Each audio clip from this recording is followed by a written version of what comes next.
अमूल्यपही +2 विज्ञान कॉलेज रे विज्ञान मेला अनुष्ठित गतता 18/12/2025 तारीख गुरुवार दिन स्थानीय घसीपुरा नुआपड़ा स्थित +2 विज्ञान कॉलेज रे विज्ञान मेला बहु आडंबर रे अनुष्ठित हो जाइछि।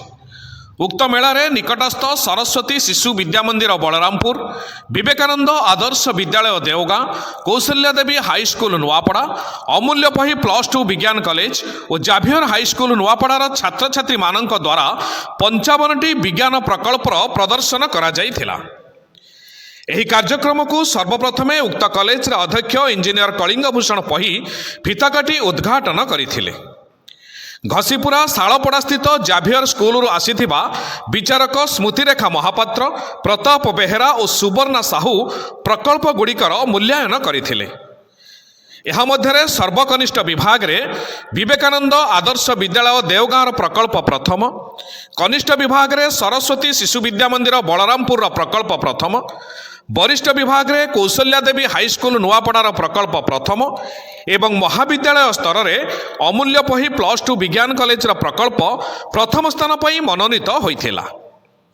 अपराह्न एक वर्णाढ्य परिवेश मध्य अनुष्ठित पुरस्कार वितरणी उत्सव रे मुख्य अतिथि भावे कृष्णचंद्र महांत, मुख्य वक्ता भावे प्रवीण कुमार कवि, स्वतंत्र अतिथि भावे धर्माद्री साहू, सम्मानित अतिथि भावे अनामचरण माझी एवं मोनालिसा राउत जोग देइथिले। प्रथमे ईश्वर निकटरे प्रदीप प्रज्वलन और पुष्पमाल्य अर्पण करी सभा कार्य आरंभ करा जाइथिला। उपस्थित समस्त अतिथि और अभिभावक माननकु अनुष्ठानर छात्री माने नृत्य परिवेषण करी स्वागत करथिले।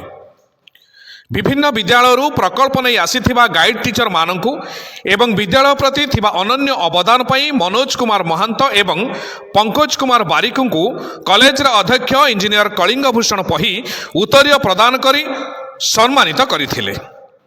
अतिथि मानक द्वारा आकर्षणीय प्रकल्प पई कृति छात्र छात्री माननकु अनुष्ठान तरफरु पुरस्कृत करा जाइथिला एवं एही प्रकल्प रे भाग नैथिबा समस्त छात्र छात्री माननकु अनुष्ठान तरफरु सर्टिफिकेट प्रदान करा जाइथिला। एही विद्यालयर विज्ञान शिक्षक बाबाजी चरण जेना मंच परिचालना करथिले।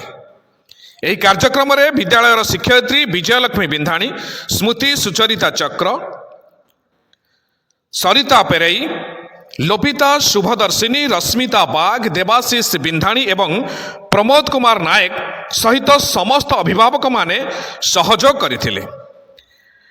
परिशेष में विद्यालय शिक्षक गौरांग चरण नायक समस्त को धन्यवाद अर्पण करथिले। Bureau report Mahagiri news.